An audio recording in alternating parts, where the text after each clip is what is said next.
Welcome to Jonathan King 17, the 17th instalment of my life story, and I'm still only 20 in the telling of it.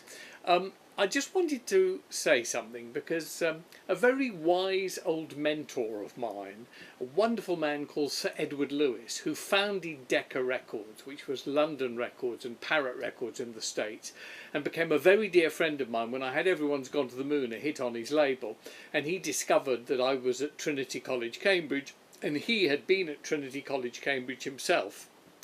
And he was a lovely old man. He founded the record companies in the 20s. And knew everything about the record industry, but by the 60s was getting a little out of touch. And in fact, we became such good friends, I ran the company for him a couple of times before he died.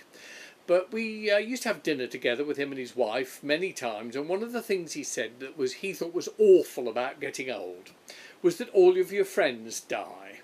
Now, I'm now only 61, which actually these days is not too old, although in those days it was fairly ancient. And I've already discovered that so many of my best friends from the past have died. A double thing, of course, a lot of them died through drug overdoses or leading a stupid lifestyle or catching AIDS or one of the bad diseases that's come up over the years. And of course my older friends were dying of old age and all the rest of it. It is a very sad thing, and you notice it more and more. I'm sure Peter, Geriatric1927, can fill us in more on that, but it really is depressing because you look back, like I'm doing in all these instalments of my autobiography, and you remember all the people who were very fond of you and who you were very fond of and who are now just passed away. And I thought of that over the last couple of episodes where I was looking at Kenny Everett, for example, and Keith Moon and John Lennon and my dad, of course, who died when I was very young. But there's a couple of stories I wanted to tell you about people who have now passed away and who are good friends or were interesting contacts of mine. I told you about Jimi Hendrix, and there's been quite a lot of reaction to my stories about Jimi Hendrix. But the one thing I didn't tell you was the story of how I made him a star. Well, it's not quite true, but one day he was round here in this very house one evening. I cooked him dinner and we were having a chat, and I said to him, "Jimmy, I have to tell you, I've got your hit record," because he hadn't had any hits by them and nobody had ever heard of him. So I took him upstairs to my music room, which you've also seen on some of these video blogs, and I said to him, "Right, okay, listen to this." And I put on a single that I'd got that had been a hit in California, a small hit in California, but nowhere else in America. But I loved it, and I came back and I played it to him. It was by a group called The Leaves, and the song was Hey Joe. Anyway, he absolutely loved it and said, "Oh, you've got to give that to me." I said, no, this is the only copy, and I've still got it, by the way. I will make you a cassette tape, which we did in those days. Illegal. Very naughty, Jonathan. Breach of copyright. And I gave him the tape, and sure enough, he recorded it. It turned into a huge hit, and I still have the letter from him saying, "Jonathan, my dear, many thanks for being the one to play me the song that made me a star. Love, Jimmy." Probably worth a fortune, that letter these days, but it was very nice to get. The other thing I wanted to mention was Marlene Dietrich. What I mean thing.